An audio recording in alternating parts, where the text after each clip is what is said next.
for Saturday? I just got to go out and play my game. Last week we didn't execute in the second half, so just looking to build on that.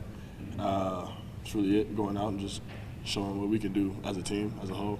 And for those who didn't experience last season, the new guys, is there any way you communicate what the experience was like, or try to make them aware of what that game was like for you? Yeah, last year, it was a competitive game, but it was also an away game, so it was a different atmosphere. I think this year is going to be a little different, being at home, being in front of our crowd and with our people, our team. So just going to be it's going to be a competitive game again, fun. Go out there and play free and just, show what we can do as a whole. How would you define the chip on your shoulder from that game? 'Cause you talked about it at the beginning of camp, that it kind of stuck with you. But how would you define maybe that and how you want to get past that? There's a chip on my shoulder every week, just take it week by week, going and just proving what I can do each week. But, it's a team sport, going out there and using my teammates and just helping me out, go out there and, play together. And the goal is to come out with a win, so we just got to execute and finish. Got to play stronger than what we did last week. It's a better team, better competition. Really, it's really it. There's not much to it. When you went through the film from last week, what did you see? What did you like that you did? What did you notice, like when pass protection broke down in terms of reaction and other things like that? What did you like? What did you not like? From my game or from the team? From your game, yeah. I just like that keeping the ball out of harm's way, taking what they give us, what they gave me, but just not trying to force things, trying to make a play. We talk about it like not trying to make chicken salad out of, chicken. Yeah, y'all know what it is, but that's really what it is, just going out there and just trying to play mistake-free football. And, yeah. How difficult is it when pass protection does break down to instinctively keep your eyes up rather than, think, okay, I can make a play here with my legs? Yeah, that's one thing I'm still working on, just trying to maintain my eyes downfield and just, work through that and stay in the pocket or just saw the pocket movement and let the ball go. I'm not gonna say it's like difficult. It really does vary from each play, but overall, it's something that you just got to continue to get reps at. What's the line for you? Because I know that, remember we talked about that one year we stepped out at the 9. They said, but at the end of that run, you didn't duck out. You kept going and tried to tuck the shoulder and drive for a few more yards. I'm just wondering what the line is of trying to get those extra yards versus preserving your body more than. As a quarterback, you're trying to protect yourself. You're trying to stay in the whole game and do what you have to do. But at the end of the day, I'm here for my team, and we're trying to put up points. And I'm gonna do what I have to do to get in the end zone. So you like? Because that's obviously the physical element of your game. Be able to deliver a couple of those hits sometimes to guys when you're in the run game. Do you like doing that? I'm just here to do what I have to do. It's not a like or a dislike. It's more just like if I have to go score, I have to go score. That's what it is. Get a first down. That's what it is. Did my shoulder, and I'm gonna go do my shoulder. That's how it goes. There's an example side of that too, isn't there, for your whole team when they see a guy like you go, lay down the shoulder and go play that physical brand. That's good for the guys, right? Yeah, we're trying to be a physical football team. That's our goal. That's our whole motto. Be a physical team, play physical.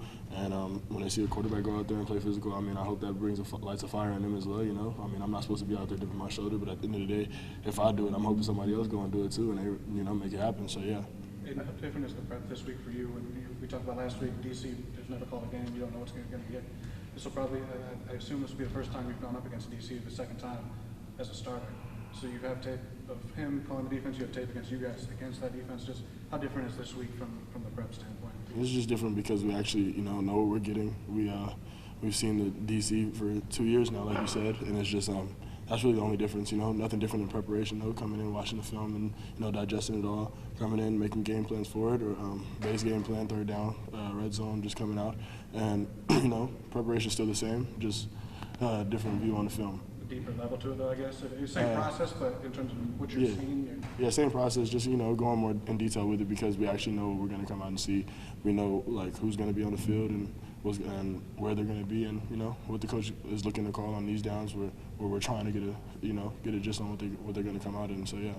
What percentage or how much is still left to show with what you guys can do with that group of receivers you brought in? I'm sorry. Can you phrase the question differently?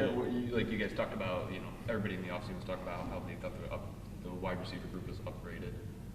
How much was shown in week 1, and how much is still left for you for that group to show in the past? I think we left a lot on the table. I think there's a lot a lot more that we could still do with this receiving core. You know, a lot of guys didn't even touch the ball. Like Rob Bullard, I don't think he touched the ball. And then we still have tight ends, you know, Jack Belling and Mike Basunas and Brendan Parachek too coming out. You know, I think we still have guys that can run around the field and catch the ball. You know, we try to get some other guys going, but other than that, you know, it's still a lot. It was week 1, you know, didn't really get to show everything, not trying to put everything out there, but coming out, just keep playing how we playing, and then hopefully everybody touches the ball, keep going, yeah. When you went back and watched the tape, whether it be Saturday or Sunday, what did you see were the main differences between those first 3 or 4 drives that you guys had and then the second half? Honestly, I think it was them. I think it was the other team. We came out, we did our job, we executed, but there are plays where we messed up. Like even on the touchdown play, on the first touchdown we had with Brandon Tillis, we had some people going the wrong way, and it's a miscommunication thing, stuff like that. But at the end of the day, you know, it was just, I think it was them. They came out and they was like, I mean, I watched a press conference after too, and he was like, yeah, we're just gonna go have fun the second half. And they did. They came out and had fun, and they executed well. And we just got to do the same. We got to continue to have fun and continue to execute. We can't, you know, come in the second half slow, thinking the game's over already. Just got to come in and just continue to play how we're playing. How much does that running game change things for you when you're able to break off runs like that? Can you just kind of put that into terms for a quarterback? How that changes? Like me running, or just the running game in general? Have a running game with the running back and the offensive line getting that sort of regular push. What that does to a defense and how that changes life. I mean, it's big. You know, it makes defense really, it keeps defense on their toes. You know, we can do it all. So it's just adds another element to our game, to our playbook. It allows us to open up the playbook. Can you feel that, like when you're looking at linebackers and eyes and where guys, you can feel their reaction to the For sure. game? You know, we hand the ball off 3 times, we get 3 first downs, then come out with a play action. They think we run the ball again, you know, stuff like that. So it's just things like that. We talk about marrying and running the pass and, you know, playing physical. That's part of it, you know, just going out there and doing what we have to do and trying to continue to, you know, grow off of those. Looks like you watched Brady's got to get to class. How would you describe Matt Golden, how you've gotten to know him as a player and so forth? What's he like?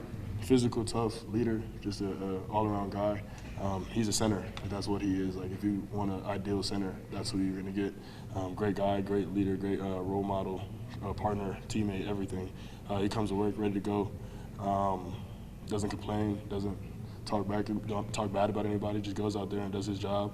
And you know, if he sees something he doesn't like, he's gonna tell you. And you know, he's a leader. He doesn't care what you think. It is what it is. Like he's gonna let you know up front. And you know, I love that about him. Great guy. He's been a good addition to the team. Yes, sir. You've talked a lot about how Coach Boyer has helped you. What was Friday like? Kind of what was that dialogue like coming off the field? Did you keep you calm? Are you guys relatively on the same page about things? Yeah, you know, I come off the field. He asked me like, "What did you see?" And I tell him what I saw. And after that, you know, he'd be like, "Okay, well, let's go watch it." So we'll watch it on the iPad, and then he'll let me know what he saw, and then we'll talk about it and be like, "Okay, well, next drive we'll come out, and if we see this again, then we'll do this." Or, you know, it's just being able to prepare for what's next. We always talk about it, what is next, when, and just, you know, grow off of what you just did in the last drive, and then come back. And no matter if you scored, threw a pick, fumbled, whatever happened, go back next drive, and what is next. Was he on the field with you? Was he on the field or out? Field. You said you watched the Western Michigan press conference. Yeah. Do you do that often? Do you watch the opposing? Sometimes, yeah. Just, you know, just like to see what they say, you know. Sometimes they talk about us. Sometimes they talk about how they came out, and, like, I want to see if they think we're the team that we're supposed to be sometimes, you know. Stuff like that. Just want to see how people feel about us all the time. But that doesn't go deeper than that, though. It's just more, you know, just seeing other teams' Do you thoughts. get much of a self-scout out of that? Like in terms of, like, you hear some coach or another Yeah, player say, oh, they were doing this, and like, oh, we got to change maybe this tendency. Sometimes, you know, that's what you're looking for. You're looking for things like, oh, did we do too much of this, or did we, like, do something wrong, like, here? But overall, sometimes I just want to get the feel for, like, how they felt about us, and then, you know, go into next week, forget about it. It's over now. Let's go into next week and focus on this week. That's one with Steven right here. Last year's Boston College game, it seems like guys, I know all losses are hard. It seems like that's one where you guys sort of look more internally than like what they did to be. Is it the self-inflicted stuff, I guess, that sticks out about that game the most? That was a big theme all season, though. You know, I think we got to come in and just execute how we need to execute. We can't beat ourselves. That's the biggest thing. But overall, we just got to come into this week and play for it. Like, it's with each other. It's us together. We're not playing. You know, they're coming to play us. We don't think we're playing them. Like, that's how it's supposed to be every week. But we just got to play football how we know how to play football, execute, and play together. And that's the biggest thing we got to do this week. Thanks, Aidan. Thank you. Thank you. All right. Thanks, Dave.